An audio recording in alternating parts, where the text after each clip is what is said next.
আল্লাহ পাক রব্বুল আলামিন বলেন, ইয়া আইয়ুহাল্লাযীনা আমানু, হে ঈমানদার ব্যক্তিগণ, হে তাকওয়াবান ব্যক্তিগণ, হে বিশ্বাসী ব্যক্তিগণ, ইত্তাকুল্লাহ, তোমরা আল্লাহকে ভয় করো, ভয় করার মতো করে ভয় করো। ইযা নুদিয়া লিস-সালাতি মিন ইয়াউমিল জুমআহ, যখন তোমাদেরকে পবিত্র জুমার দিনে মসজিদ থেকে মুয়াজ্জিন সাহেব হাইয়া আলাস সালার মাধ্যমে তোমাদেরকে আহ্বান করা হবে, ফাসাউ ইলা যিকরিল্লাহি ওয়া যারুল বাই, তখন তোমরা এই পৃথিবীর সমস্ত কর্ম ব্যস্ততাকে ত্যাগ করে, সমস্ত ব্যবসা বাণিজ্যকে পিছনে রেখে তোমরা অতি দ্রুত মসজিদের মধ্যে আগমন করো। বলেন সুবহানাল্লাহ। যালিকুম খায়রুল লাকুম ইন কুনতুম তা'লামুন, আর এটাই তোমাদের জন্য উত্তম যদি তোমরা বুঝতে পারো, যদি তোমরা জানতে পারো। তাহলে এই আয়াত থেকে আমাদের শিক্ষণীয় বিষয় হচ্ছে, যখন জুমার দিনে মসজিদ থেকে আমাদেরকে নামাজের জন্য আহ্বান করা হবে, তখন এই দুনিয়ার সমস্ত কর্মব্যস্ততাকে পিছনে রেখে দিয়ে, সমস্ত কাজকর্মকে পরিত্যাগ করে আমরা একমাত্র শুধুমাত্র কেবলমাত্র আল্লাহ পাক রব্বুল আলামিনের রাজি খুশির উদ্দেশ্যে, তার সন্তুষ্টি অর্জনের লক্ষ্যে আমরা মসজিদের মধ্যে আগমন করব। পারবেন তো ইনশাআল্লাহ? তাহলে আমরা সফল হব। তাহলে আমরা কি হব? সফল হব। বলেন, এটা কি আমার কথা নাকি কোরআনুল কারীমের কথা? কোরআনুল কারীমের কথা। যদি তোমরা সাথে সাথে মসজিদের মধ্যে যদি আগমন করো, তাহলে তোমরা এই পৃথিবীর জমিনের মধ্যে সফল হতে পারবে, নাজাত প্রাপ্ত লোকদের অন্তর্ভুক্ত হতে পারবে। বলেন না সুবহানাল্লাহ। بعد فأعوذ بالله من الشيطان الرجيم وبفضل بسم الله الرحمن الرحيم يا أيها الذين آمنوا إذا نودي للصلاة من يوم الجمعة فاسعوا إلى ذكر الله وذروا البيع ذلكم خير لكم إن كنتم تعلمون صدق الله العلي العظيم وصدق رسوله النبي الحبيب الكريم وقال رسول الله صلى الله عليه وسلم إن من قرأ سورة الكهف في يوم الجمعة أضاء له من النور ما بين الجمعتين أو كما قال عليه الصلاة والسلام إن الله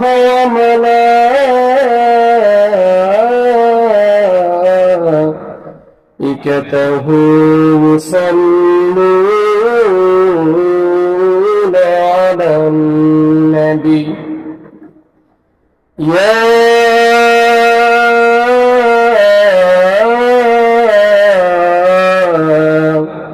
أيها الذين آمنوا صلوا عليه وسلموا تسليما اللهم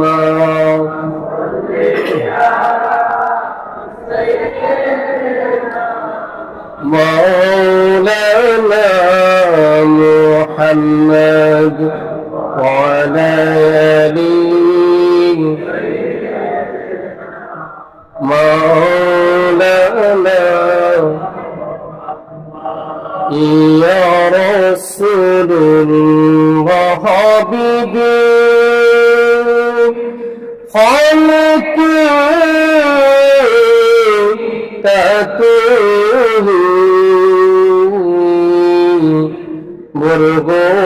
مرغوزدا ذو الجلال فاكبهم تتوئي اللهم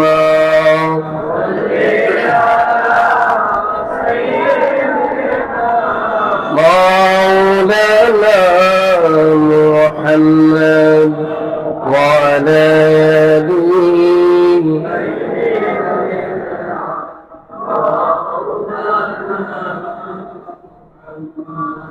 तेरी नस्ल पाक में बच बच नूर का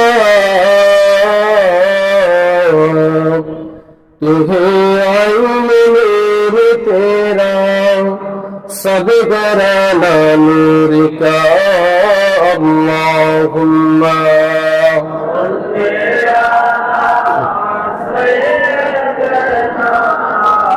مولانا محمد وعلى آله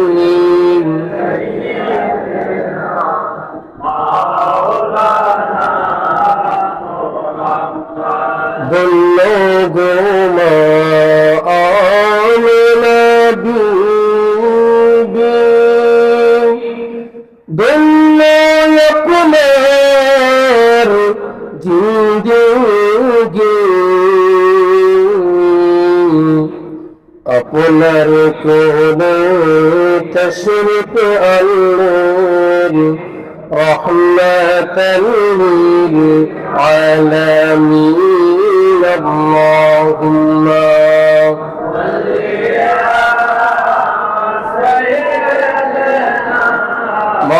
مولانا محمد وعلى آله مولانا يا صاحب الجمال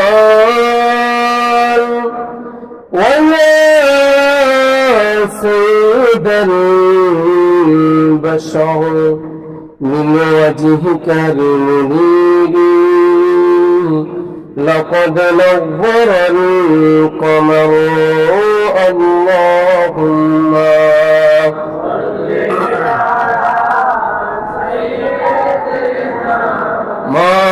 مولانا محمد وعلى آله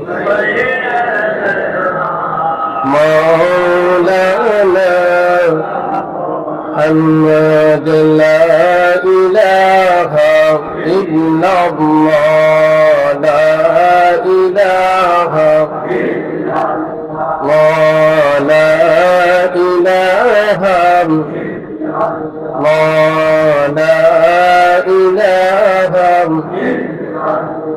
হায় কত সুন্দর মদিনা যাইতে নদী বানাও হায় কত সুন্দর মদিনা যাইতে নদী বানাও দয়াল আল্লাহ দয়া কর দয়াল আল্লাহ দয়া কর নবে সোনার মদিনা লা ইলাহা ইল্লাল্লাহ লা ইলাহা ইল্লাল্লাহ লা ইলাহা লা ইলাহা হায়রে শদ্দত জান্নাত বানাইলো মনের মতো সাজাইলো হায়রে একটি কদম রাখার আগে একটি কদম রাখার আগে আজরাইল ধরায় পাঠাইলা লা ইলাহা লা ইলাহা লা ইলাহা লা ইলাহা ইল্লাল্লাহু মুহাম্মাদুর রাসূলুল্লাহ সাল্লাল্লাহু আলাইহি ওয়াসাল্লাম আল্লাহ আল্লাহ আল্লাহু লা ইলাহা ইল্লাহু আল্লাহ আল্লাহ লা ইলাহা ইল্লাল্লাহ মৌতের তুফান আসবে যখন নবী গো আমরার মৌতের তুফান আসবে যখন নবী গো আমরার দয়া করে দেখা দিবেন দয়া করে দেখা দিবেন চেহারায় আনওয়ার নবীজি আল্লাহ আল্লাহ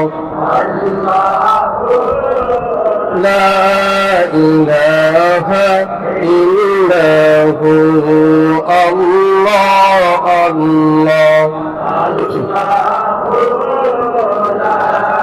ইলাহা লা ইলাহা ইল্লাল্লাহু মুহাম্মাদুর রাসূলুল্লাহ সাল্লাল্লাহু আলাইহি ওয়াসাল্লাম। মুআজ্জাজ মুহতারাম সম্মানিত মুসলিম কিরাম, মুরব্বিয়ান আযম, যুবক ভাইয়েরাম, ছাত্র ভাইয়েরাম, আজকে যে নির্ধারিত বিষয়ের উপর আলোচনা, সে আলোচনার প্রারম্ভে আবারও আপনাদের মাঝে ইসলামী সম্ভাষণ সশ্রদ্ধ সালাম, আসসালামু আলাইকুম ওয়া রাহমাতুল্লাহি ওয়া বারাকাতুহু।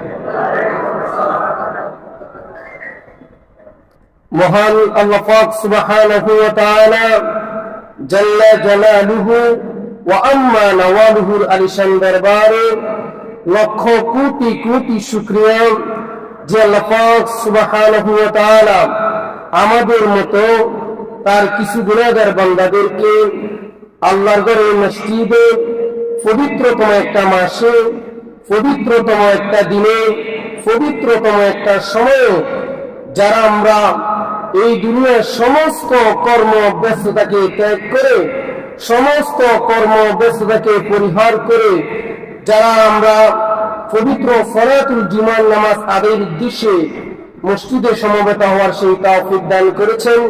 আসুন সেজন্য আমরা সকলে কায় মনোবাক্যে হৃদয়ের সবটুকুন আবেগার ইচ্ছাস অনুভূতিকে উজাড় করে দিয়ে হৃদয়ের বদ্ধ কপাট উন্মোচন করে ঈমানের তেজে তাজিয়ান হয়ে, ঈমানের বুড়ে বুড়িয়ান হয়ে সকলে একবার পড়ুন কালিমাত শুকর আলহামদুলিল্লাহ। লক্ষ কোটি কোটি তার চেয়ে অনেক অনেক গুণ দুরুদের সালাম আল্লাহর সৃষ্টির প্রধান আকর্ষণ, যিনি সমস্ত নবী রাসূলগণের সরতাজ, যিনি শামসুদ্দোহা, যিনি বদরুদ্দুজা, তিনি নূরুল হুদা, যিনি হাবিবে খুদা, যিনি সৈয়দুল কাওনাইন ওয়াস সাকলাইন, যিনি সৈয়দুল আম্বিয়া ওয়াল মুরসালিন, যাকে আল্লাহ পাক সুবহানাহু ওয়া তাআলা পবিত্র কুরআনুল কারীমের সূরাতুল আম্বিয়ার 107 নম্বর আয়াতের মধ্যে টাইটেল দিয়েছেন, তিনি হচ্ছেন রাহমাতাল লিল আলামিন। আজ থেকে প্রায় ১৫০০ বছর আগে আমাদেরকে এতিম করে সোনার মদিনায়, সোনার টুকরো জমিনের মধ্যে শুয়ে আছেন, যিনি নবীজির একটি শিক্ষাকে, একটি তালিমকে, একটা মন সম্মতিকে এই গোটা আধুনিক যুগের মানুষের মধ্যে এটা অ্যাট্রাকটিভ আনচ্যালেঞ্জেবল হয়ে আছে। বিশ্ব নবীজির একটি আমলকে একটি শিক্ষাকে এখনো পর্যন্ত এটি আধুনিক যুগের মানুষেরা এটা ব্যর্থ ছিল, এটা ভুল ছিল, এটা যুগের সাথে চলে না, এমন প্রমাণ করতে পারে নাই। বলেন সুবহানাল্লাহ। ওই নবীজির প্রতি দরুদ পাকের হাদিয়া আল্লাহ পাক সুবহানাহু ওয়া তাআলা আমাদের সকলের পক্ষ থেকে নবী করিম সাল্লাল্লাহু আলাইহি ওয়াসাল্লামের রওজা মুবারকের মধ্যে যেন বকশিশ করে পড়েন, আমিন।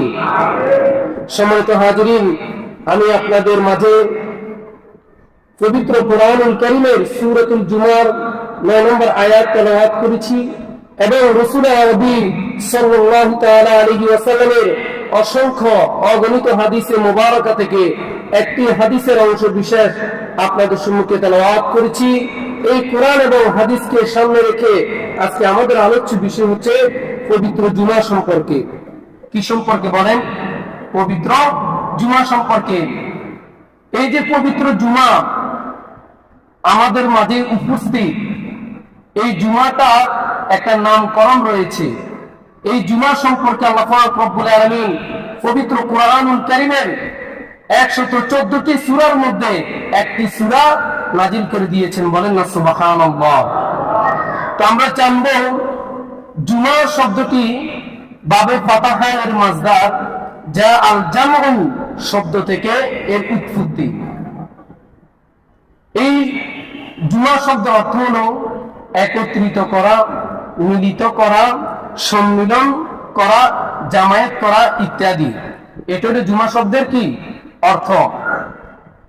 এবারে জুমার নামকরণ সম্পর্কে যদি আমি আপনাদেরকে যদি বলি, এই জুমার নামকরণ কিভাবে হয়েছিল, এই দিনটির নাম কেন জুমা রাখা হয়েছে, সেই ব্যাপারে অনেকগুলা তথ্য রয়েছে। অনেকগুলা কি রয়েছে বলেন? তথ্য রয়েছে। তার মধ্যে 4টা প্রসিদ্ধ তথ্য আমি আপনাদের মাঝে বলবো। জুমা তথা এটা শুক্রবারের একটা কি নাম, এই বিষয়ে বিভিন্ন তথ্য পাওয়া যায়। সেদিকে যদি আমরা যাই, 1 নম্বর তথ্য কোত্থেকে আমরা পাই সে সম্পর্কে আজকে আমরা জানবো। সম্মানিত হাজির, একটু আপনারা সবাই এদিকে খেয়াল করেন। একদা নবী করিম সাল্লাল্লাহু আলাইহি ওয়াসাল্লাম তার সাহাবী হযরত সালমান রাদিয়াল্লাহু তাআলা আনহুকে জিজ্ঞেস করলেন, হে আমার সালমান, হে আমার সাহাবী, তোমার কি জানা আছে জুমার নাম কেন জুমা নামকরণ করা হয়েছে?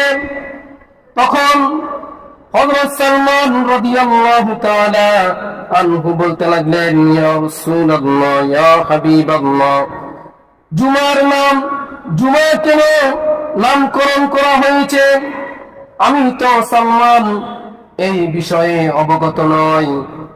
ইয়া রাসূলুল্লাহ, ইয়া হাবিবাল্লাহ, এই জুমার নামকরণ সম্পর্কে আমার থেকে আল্লাহ এবং তার রাসূল ভালো জানেন।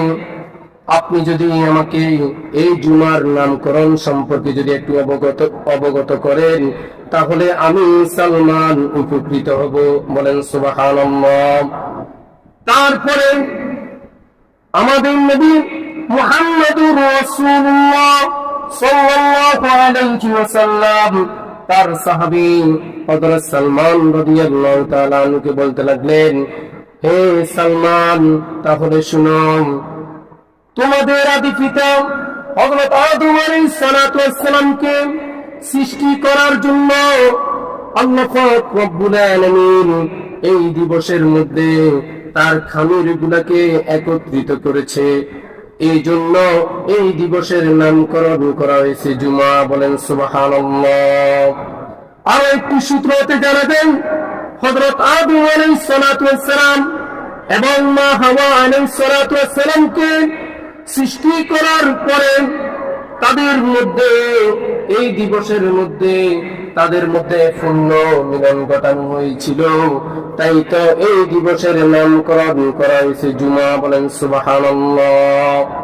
আর একটি সূত্র হতে জানা যায়, হযরত আদম আলাইহিস সালাতু ওয়াস সালাম এবং মা হাওয়া আলাইহিস সালাতু ওয়াস সালামকে আল্লাহ পাক রব্বুল আলামিন সৃষ্টি করার পরে তাদেরকে জান্নাতের মধ্যে থাকার অনুমতি দিয়েছিল। তারপরে তাদেরকে আবার জান্নাত থেকে পৃথিবীর জমিনের মধ্যে নামানো হয়েছিল। তারপরে হযরত আদম এবং মা হাওয়া আলাইহিস সালাতু ওয়াস সালাম এই পৃথিবীর জমিনের মধ্যে 350 বছর কাটার পরে সে মক্কাতুল মুকাররমার আরফাত ময়দানের মধ্যে হযরত আদম আলাইহিস সালাতু ওয়াস সালাম সিজদায় পড়ে গিয়েছেন এবং কি আল্লাহ পাক রব্বুল আলামিনকে বলতে লাগলেন, ও আমার সৃষ্টিকর্তা, ও আমার রব, আমি আরশ আজিমে থাকাকালীন আপনার নামের পাশে একটি নাম মুবারক দেখেছিলাম, সেই নামের উসিলায় আজকে আমার দোয়া আপনার শাহেনশাহ দরবারে কবুল করে নেন। বলেন সুবহানাল্লাহ। এই জন্য এই দিবসের নামকরণ করা হয়েছে জুমা বা সম্মিলন দিবস। বলেন সুবহানাল্লাহ। শুধু তাই নয়, আরো একটি সূত্র হতে জানা যায় এই দিবসের মধ্যে আল্লাহ পাক রব্বুল আলামিন কিয়ামত সংঘটিত করবে। এই জন্য কিয়ামতের একটি নাম হলো ইয়াউমুল জুমআ। কি নাম বলেন?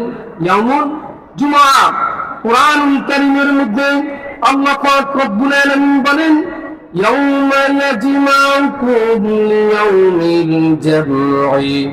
আল্লাহ পাক রব্বুল আলামিন বলেন, এই জুমার দিন তোমাদেরকে একত্রিতর দিন, তোমাদেরকে একত্রিত করা হবে। তাই তো এই দিবসের নামকরণ করা হয়েছে জুমা বা সম্মিলন দিবস। বলেন সুবহানাল্লাহ। এই হলো জুমার নামকরণ সম্পর্কে প্রসিদ্ধ একটা 4টা তথ্য।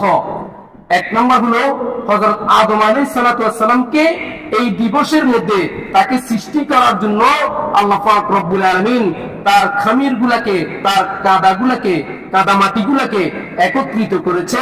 এই জন্য আল্লাহ পাক রব্বুল আলামিন এই দিবসের নাম জুমা নামকরণ করা হয়েছে। বলেন সুবহানাল্লাহ।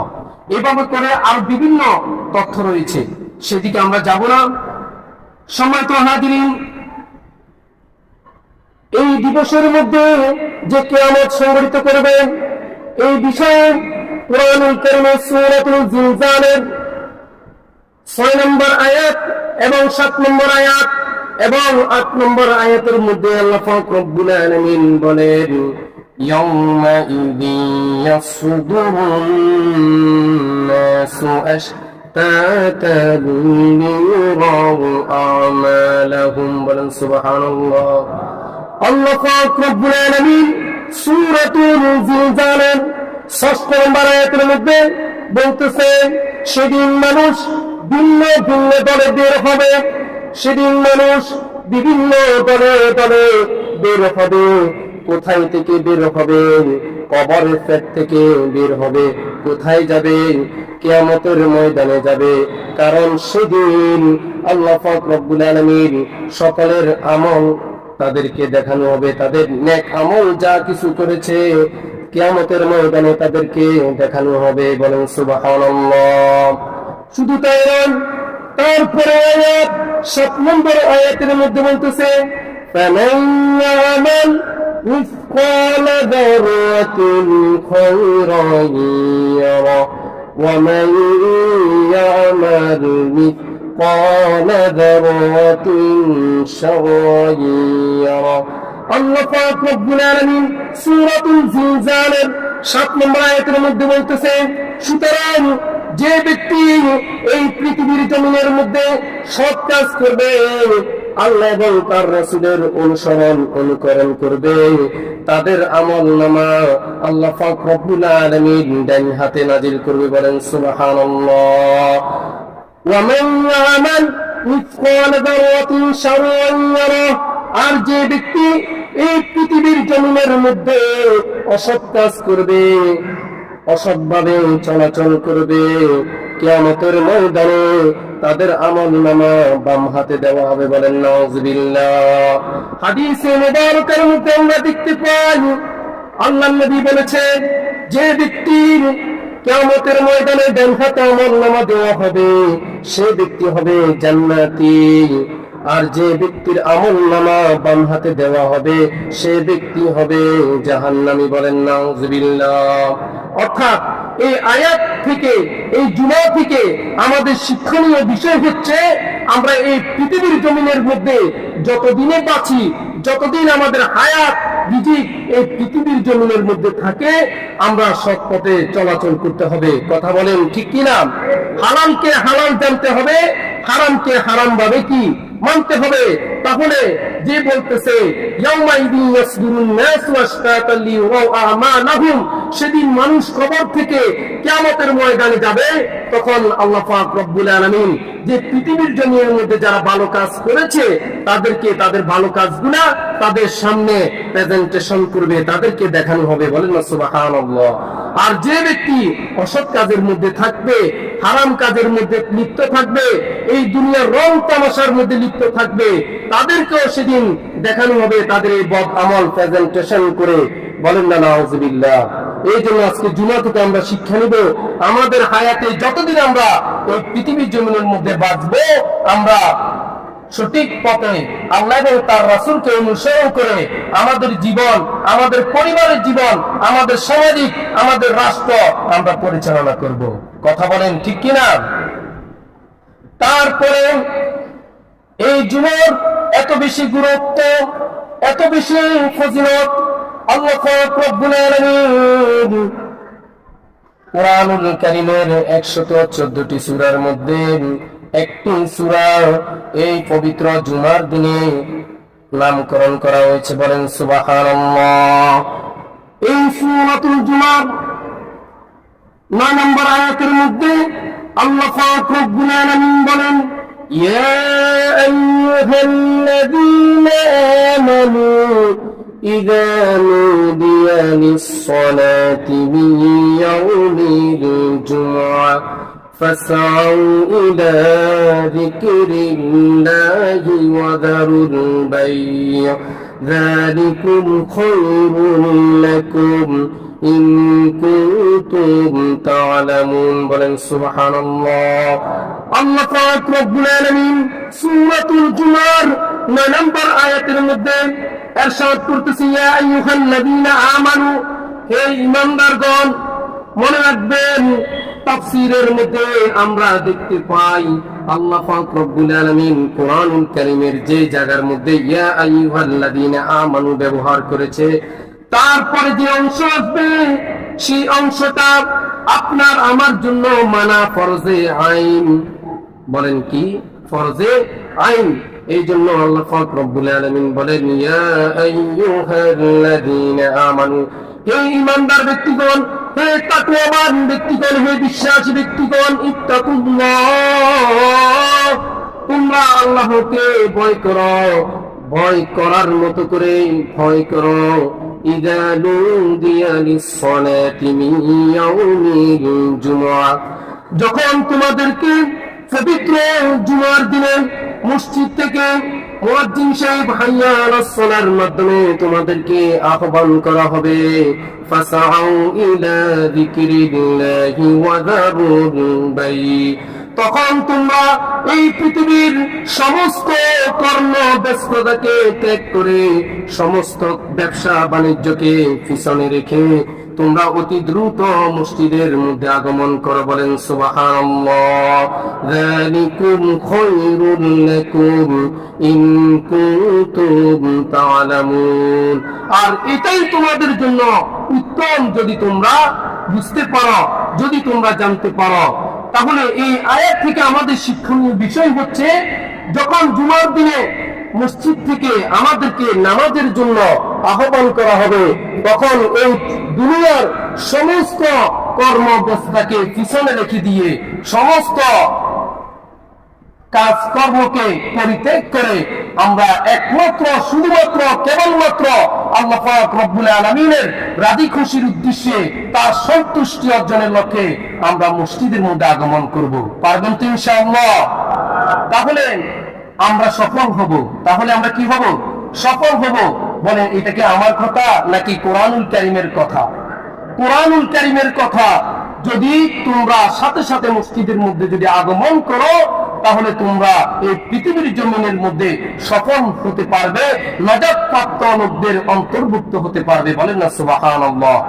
তারপরে সূরাতুল জুমার 10 নম্বর আয়াতের মধ্যে আল্লাহ পাক রব্বুল আলামিন বলেন, فَإِذَا قُضِيَتِ الصَّلَاةُ فَانتَشِرُوا فِي الْأَرْضِ وَابْتَغُوا مِنْ فَضْلِ اللَّهِ وَاذْكُرُوا اللَّهَ كَثِيرًا لَعَلَّكُمْ تُفْلِحُونَ।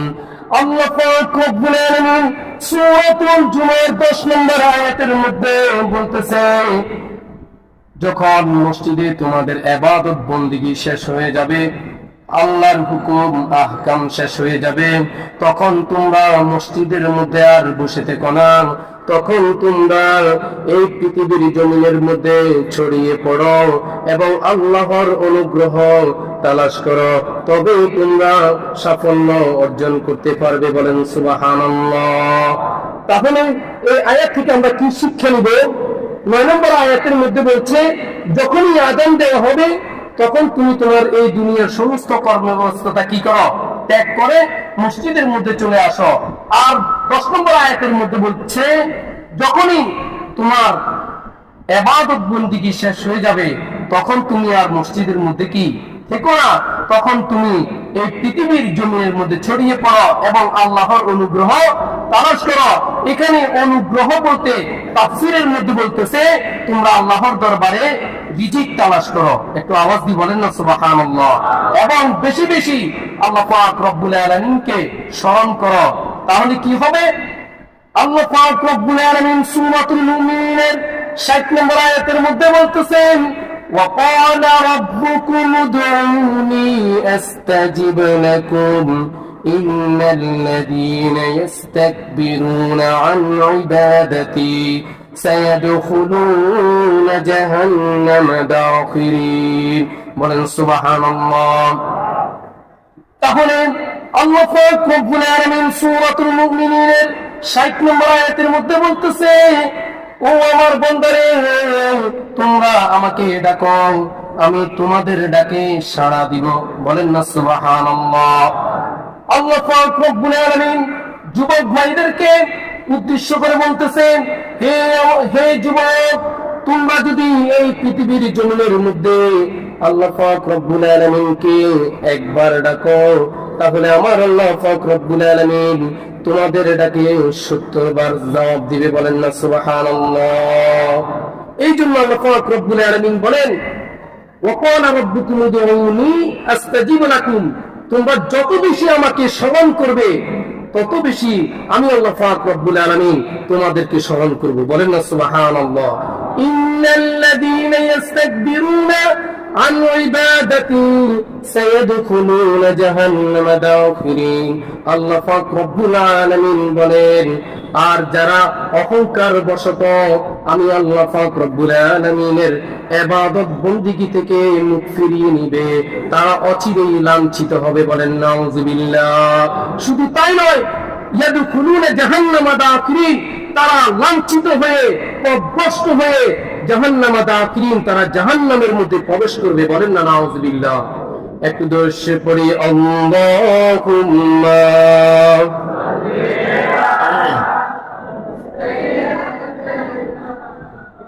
মাওলানা মুহাম্মদ ওয়া আলা আলিহি মাওলানা মুহাম্মদ। সম্মানিত হাজিরিন, এই হলো কুরআনুল কারীমের আজকের এই জুমার ফজিলত সম্পর্কে আমাদের আলোচনা। হাদিসে মুবারাকার মধ্যে যদি আমরা এই জুমা সম্পর্কে যদি দেখি, নবী করিম সাল্লাল্লাহু আলাইহি ওয়াসাল্লাম কি বলেছে দেখেন, নিশ্চয়ই এই জুমার দিনটি হলো সপ্তাহের শ্রেষ্ঠতম একটা দিন। বলেন না সুবহানাল্লাহ। শুধু তাই নয়, এই দিনটি আল্লাহর নবী মুহাম্মদুর রাসূলুল্লাহ সাল্লাল্লাহু আলাইহি ওয়াসাল্লাম ইরশাদ করতেছে, এই দিনটি আল্লাহ পাক রব্বুল আলামিনের দরবারে এত বেশি মর্যাদাময় একটা দিন, এত বেশি ফজিলতপূর্ণ একটা দিন। এই জন্য আল্লাহ পাক রব্বুল আলামিন বলেন এই দিনটিকে পবিত্র ঈদুল ফিতর এবং পবিত্র ঈদুল আজহার দিনের চেয়ে অধিক উত্তম বলেছে। বলেন না সুবহানাল্লাহ। দেখেন নবী করিম সাল্লাল্লাহু তাআলা আলাইহি ওয়াসাল্লাম বলতেছে যে ঈদুল ফিতর ঈদগাহের মধ্যে আল্লাহ পাক রব্বুল আলামিন বলতেছে আমি শুধু রমজান ব্যতীত শুধু ঈদের দিন ঈদুল ফিতরের দিন আমি 18 লক্ষ জাহান্নামীকে ক্ষমা করে দিব। বলেন না সুবহানাল্লাহ। তাহলে কেমন একটা ফজিলতপূর্ণ দিন। আর ঈদুল আজহার দিকে যদি আমরা তাকাই, আমাদের পশু কোরবানির রক্ত মাটিতে পড়ার আগে আল্লাহ পাক রব্বুল আলামিন সমস্ত মুমিন ব্যক্তিদেরকে ক্ষমা করে দিবে। বলেন সুবহানাল্লাহ। তাহলে এরকম দুইটা দিনের চেয়েও অধিক উত্তম বলেছে আজকে পবিত্র জুমার দিনকে। বলেন না সুবহানাল্লাহ। এটা কি আমার কথা নাকি হাদিসে মুবারাকার কথা? হাদিসে মুবারক আমাদেরকে সাক্ষী দিচ্ছে আল্লাহর নবীর কথা কি সত্য নাকি মিথ্যা? আর একটু জোরে আওয়াজ দিয়ে বলেন সত্য নাকি মিথ্যা? আমরা কেমন নবীজির উম্মত, অবাক হয়ে যাবেন। আমার নবীর কেমন আজমত, তার কেমন রফাত, কেমন সম্মান ইজ্জত আল্লাহ পাক রব্বুল আলামিন তাকে দান করেছে। আমি যে আপনাদেরকে খুতবা শুনতে বলেছিলাম ওয়ামা আরসালনাকা ইল্লা রাহমাতাল লিল আলামিন, হে হাবিব আমি আপনাকে এই পৃথিবীর জমিনের মধ্যে রহমত স্বরূপ হিসেবে প্রেরণ করেছি। বলেন না সুবহানাল্লাহ। আমরা এমন একজন নবীর উম্মত, আজকের এই জুমার দিনটি নবী করিম সাল্লাল্লাহু আলাইহি ওয়াসাল্লামের প্রতি যে ব্যক্তি বেশি বেশি দরুদ শরীফ পাঠ করবে তার বেশি বেশি গুনাহ ক্ষমা করে দেওয়া হবে। বলেন না সুবহানাল্লাহ। তাহলে আল্লাহ পাক রব্বুল আলামিন নবীজির মাধ্যমে আমাদেরকে জানান দিচ্ছে যে এই দিনটির মধ্যে 5টা বৈশিষ্ট্য রয়েছে। তার মধ্যে 1 নম্বর বৈশিষ্ট্য হলো আল্লাহ পাক রব্বুল আলামিন এই দিবসের মধ্যে হযরত আদম আলাইহিস সালাতু ওয়াস সালামকে সৃষ্টি করেছে। বলেন সুবহানাল্লাহ। তারপরে আল্লাহ পাক রব্বুল আলামিন এই দিবসের মধ্যে হযরত আদম আলাইহিস সালাতু ওয়াস সালামকে পৃথিবীর জমিনের মধ্যে অবতরণ করেছে। এটা হলো 2য় নম্বর বৈশিষ্ট্য। 3য় নম্বর বৈশিষ্ট্যের মধ্যে আমরা দেখতে পাই হযরত আদম আলাইহিস সালাতু ওয়াস সালামকে এই পৃথিবীর জমিনের মধ্যে এই দিবসের মধ্যে তাকে ইন্তেকাল দান করেছে। বলেন সুবহানাল্লাহ। শুধু তাই নয়, এই দিবসের মধ্যে আরো একটি বৈশিষ্ট্য রয়েছে যে এই দিবসের মধ্যে আল্লাহ পাক রব্বুল আলামিন কিয়ামত সংঘটিত করবে। কিয়ামতের দিন সকল নৈকট্যবান ফেরেশতা, আকাশ, জমিন, চন্দ্র, সূর্য, গ্রহ, নক্ষত্র যারা রয়েছে 18,000 মাখলুকাত ভয়ে আতঙ্কিত হয়ে থাকে। কেননা আল্লাহ পাক রব্বুল আলামিন বলছে এই দিবসের মধ্যে কিয়ামত সংঘটিত করবে। এটাই হলো জুমার দিনের শ্রেষ্ঠ বৈশিষ্ট্য। বলেন সুবহানাল্লাহ। তারপরে হাদিসে মুবারকের মধ্যে আমরা যদি দেখতে পাই এই দিবসের মধ্যে গুরুত্বপূর্ণ একটা বৈশিষ্ট্য রয়েছে। এই দিবসের মধ্যে এমন একটা সময় রয়েছে যে ব্যক্তি এই সময়ের মধ্যে আল্লাহ পাক রব্বুল আলামিনের দরবারে কোন কল্যাণকর দোয়া করে সঙ্গে সঙ্গে তার দোয়া আল্লাহর দরবারে কবুল হয়ে যায়। বলেন সুবহানাল্লাহ। এই দোয়া সম্পর্কে তাফসীরের মধ্যে 45টা মতামত পাওয়া যায়। কয়টা মতামত বলেন? 45টা মতামত পাওয়া যায়। তার মধ্যে সবচেয়ে প্রসিদ্ধ মতামত হলো হযরত আনাস রাদিয়াল্লাহু তাআলা আনহু থেকে বর্ণিত। তিনি বলেন নবী করিম সাল্লাল্লাহু আলাইহি ওয়াসাল্লাম ইরশাদ করতেছেন জুমার দিন আসরের পর থেকে শুরু করে মাগরিবের আগ পর্যন্ত, অর্থাৎ আসরের পর থেকে শুরু করে সূর্য অস্ত যাওয়ার আগ পর্যন্ত এই সময়ের মধ্যে আল্লাহর কোন মকবুল বান্দা, কোন মকবুল বান্দি, মুমিন, মুসলিমাত আল্লাহ পাক রব্বুল আলামিনের দরবারে যদি কোন কল্যাণকর যদি দোয়া করে, হালাল পন্থায় যদি দোয়া করে, আল্লাহ পাক রব্বুল আলামিন নিজেই সাক্ষী দিচ্ছেন যে আমি তার দোয়া কবুল করে দেব। বলেন না সুবহানাল্লাহ। তাহলে আমাদের কত রকমের গুনাহ রয়েছে, কথা বলেন ঠিক কিনা? আমাদের পরিবার অসুস্থ, আমরা নিজেরা অসুস্থ, আমাদের ব্যবসা বাণিজ্য খারাপ যাচ্ছে, আমাদের সমস্যার কোনো কি নাই, শেষ নাই। তাহলে এই সমস্যার সমাধানের রাস্তা আছে কি নাই? কথা বলেন আছে কি নাই? তাহলে আজকে জুমা থেকে আমরা শিক্ষা নিব এই জুমার দিন আল্লাহ পাক রব্বুল আলামিন কার দোয়া কবুল করবে। যে দোয়ার মধ্যে আল্লাহ এবং তার রাসূল, তার সাহাবাই কেরাম, তার আহলে বায়াতের ভালোবাসা, তাদের জন্য যদি ওই দোয়ার মধ্যে যদি দোয়া থাকে, ভালোবাসা যদি থাকে, মহব্বত যদি থাকে, তাহলে আল্লাহ পাক রব্বুল আলামিন তার দোয়ার সঙ্গে সঙ্গে কি করবে? কবুল করে নেবে। বলেন না সুবহানাল্লাহ। এখন আপনি আমি যদি দোয়া করি, হে আল্লাহ আমি একটা ফ্যান করব, আমি একটা ভালোবাসা করবো একটা মেয়ের সাথে, এই দোয়া কি কবুল হবে? কথা বলেন, এই দোয়া কি কবুল হবে? এটা কখনোই কবুল হবে না। কেননা এটা ইসলাম সম্মত দোয়া হয় নাই। আপনাকে আমাকে খেয়াল করতে হবে যে দোয়ার মধ্যে আল্লাহ এবং তার রাসূল রয়েছে, যে দোয়ার মধ্যে ইসলাম সমর্থন করেছে, সেই দোয়া কবুল হবে। অন্যথায় অন্য সকল দোয়া ভিত্তিহীন দোয়া হবে। বলেন নাউজুবিল্লাহ। এই জন্য আমরা এই জুমার দিনের মধ্যে বেশি বেশি দোয়া করব, বেশি বেশি দরুদ শরীফ পাঠ করব, বেশি বেশি ইস্তেগফার করব। ইস্তেগফারের এত বেশি ফজিলত, আল্লাহর নবীর কোন গুনাহ ছিল না। 63 বছর বয়সের মধ্যে আমার নবীজির একটা গুনাহও ছিল না। বলেন না সুবহানাল্লাহ। আমরা এমন একজন নবীর উম্মত হতে পেরে আমরা একটু আওয়াজ দিয়ে বলি না আলহামদুলিল্লাহ। তাহলে দেখেন, এই নবীজির প্রতি এই জুমার দিনের মধ্যে যে ব্যক্তি 80 বার দরুদ শরীফ পাঠ করবে, তার 80 বছরের সগীরা গুনাহ ক্ষমা করে দেওয়া হবে। বলেন না সুবহানাল্লাহ।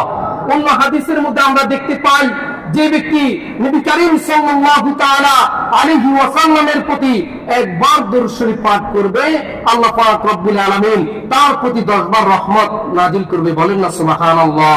আর একটু riwayতের মধ্যে আমরা দেখতে পাই, আল্লাহ পাক রব্বুল আলামিন ওই যে ব্যক্তি একবার দরুদ শরীফ পাঠ করেছে, ওই ব্যক্তির 10টা মর্তবা আল্লাহ পাক রব্বুল আলামিনের দরবারে বুলন্দ করে দিবে। বলেন না সুবহানাল্লাহ।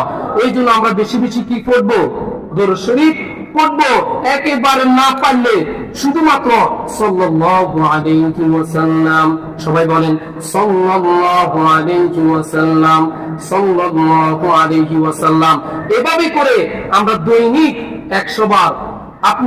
আমি আপনাদের যদি একটা কথা বলি, দেখেন, ফজর নামাজের পরে 20 বার পড়বেন, জোহরের নামাজের পরে, আসর, মাগরিব, এশার 5 ওয়াক্ত নামাজের পরে যদি আমরা যদি 5 বার করে যদি 20 বার করে যদি আমরা যদি দরুদ শরীফ এবং কি ইস্তেগফার করি, তাহলে আমাদের দৈনিক 100 বার দরুদ শরীফ আদায় হয়ে যাবে এবং 100 বার ইস্তেগফার আদায় হয়ে যাবে। কথা বলেন ঠিক কিনা?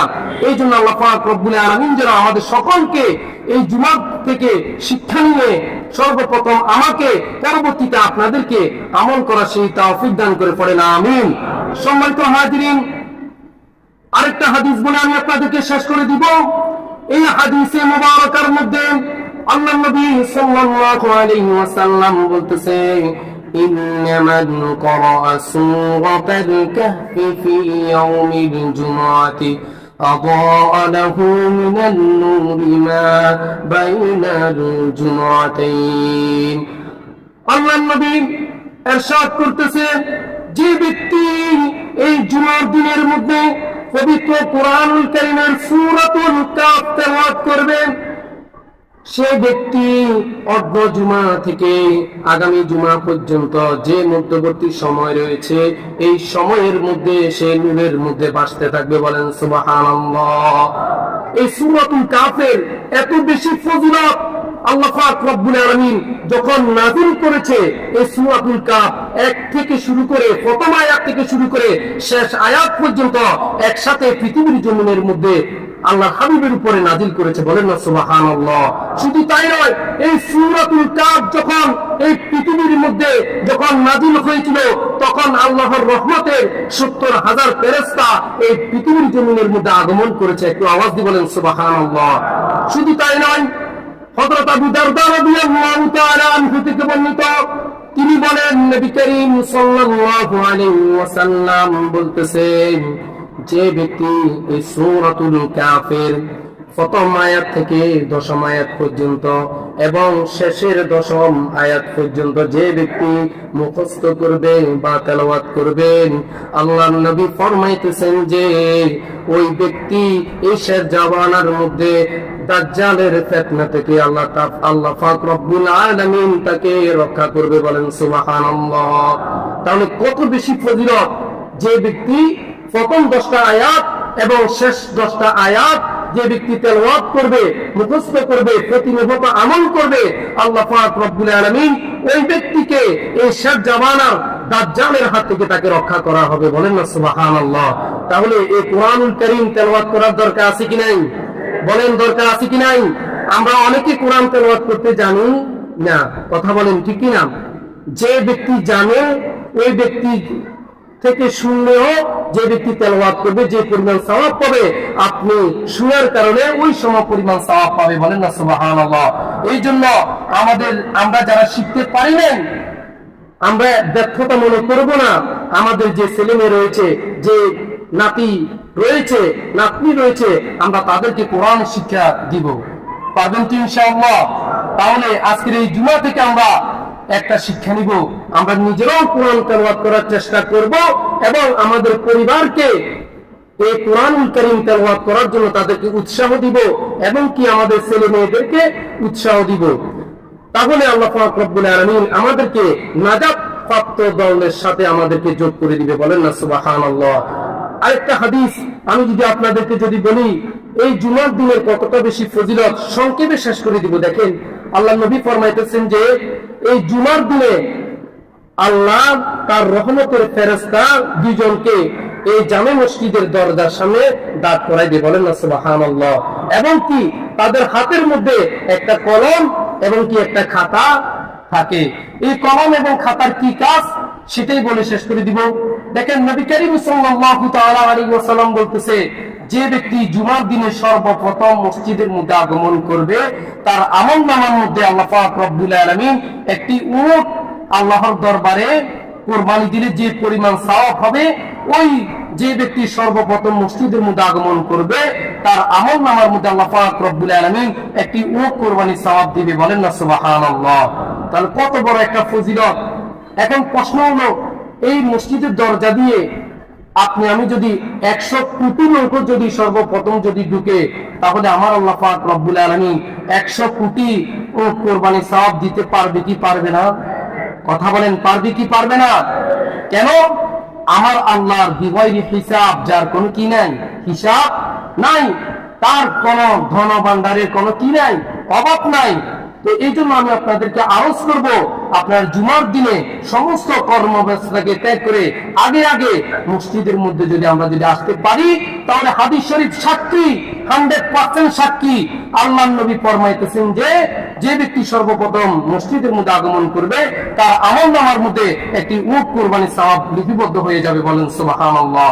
তারপরে দ্বিতীয় জন ব্যক্তি যখন মসজিদের মধ্যে আগমন করবেন, তার আমলনামার মধ্যে আল্লাহ পাক রব্বুল আলামিন একটি গরু কুরবানির সওয়াব দিয়ে দিবে। বলেন সুবহানাল্লাহ। শুধু তাই নয়, আল্লাহ পাক রব্বুল আলামিন তারপরে বলতেছে তারপরে তৃতীয় জন ব্যক্তি যখন মসজিদের মধ্যে আগমন করবে, তার আমলনামার মধ্যে একটি ভেড়া অর্থাৎ একটি ছাগল কুরবানির সওয়াব লিপিবদ্ধ করে দিবে। বলেন সুবহানাল্লাহ। আরো একটি সূত্র হতে জানা যায়, আল্লাহ নবী বলতেছে, চতুর্থ জন ব্যক্তি যখন মসজিদের মধ্যে আগমন করবে, তার আমলনামার মধ্যে আল্লাহর রাস্তায় একটি মুরগি দান করলে যে সওয়াব হবে, ওই সম পরিমাণ সওয়াব তার আমলনামার মধ্যে লিপিবদ্ধ করে দিবে। বলেন সুবহানাল্লাহ। তারপরে পঞ্চম ব্যক্তি যখন মসজিদের মধ্যে আগমন করবে, তার আমলনামার মধ্যে আল্লাহ পাক রব্বুল আলামিন একটি মুরগির ডিম পরিমাণ সওয়াব লিপিবদ্ধ করে দিবে। বলেন সুবহানাল্লাহ। শুধু তাই নয়, এমনি ভাবে যতক্ষণ পর্যন্ত ইমাম সাহেব মেহরাবের মধ্যে উঠে খুতবা দিবে না, ততক্ষণ পর্যন্ত আল্লাহর পক্ষ থেকে রহমতের ফেরেশতারা ততক্ষণ পর্যন্ত যারা ঢুকতে থাকবে, মসজিদের মধ্যে আগমন করতে থাকবে, তাদের আমলনামার মধ্যে এরকম ভাবে সওয়াব লিপিবদ্ধ করতে থাকে। বলেন সুবহানাল্লাহ। যখনই ইমাম সাহেব খুতবা নিয়ে দাঁড়িয়ে যাবে, তখন আল্লাহর পক্ষ থেকে যে রহমতের ফেরেশতা দুজন এসেছে, তারা তাদের খাতা এবং কলমকে গুছিয়ে তারাও ইমাম সাহেবের যে খুতবার তারা কি বন্ধ করে তারা মুসল্লিদের কাতারে তারা বসে যাবে এবং কি ইমাম সাহেবের খুতবা শ্রবণ করবে। বলেন না সুবহানাল্লাহ। এই জন্য আমরা খুতবার আগে আগে যখনই আজান হয় তখনই আমরা মসজিদের মধ্যে কি করব? আগমন করব। যদি আমরা আগমন করতে পারি, তাহলে আল্লাহ নবীর হাদিস সাক্ষী, আল্লাহ রাসূলের কথা সাক্ষী, আমাদের জন্য ওট, গরু, ছাগল, মুরগি, ডিম এভাবে করি ধারাবাহিকভাবে আমাদের আমল নামার মধ্যে বিনা পয়সায়, বিনা আবেদনে, বিনা দরখাস্তে আমাদের আমল নামার মধ্যে যোগ হতে থাকবে। কথা বলেন ঠিক কিনা? আল্লাহ পাক রব্বুল আলামিন আমাদেরকে জুমার সমস্ত ফজিলত, রহমত, বরকত, মাগফিরাত, নাজাত আমাদের নসিবের মধ্যে যেন জারি করে দে, এবং কি আমাদেরকে সঠিকভাবে আমল করার সেই তৌফিক দান করে। পড়েন আমিন। ওয়া আখিরু দাওয়ানা আনিল হামদুলিল্লাহি রাব্বিল আলামিন। ওয়া মা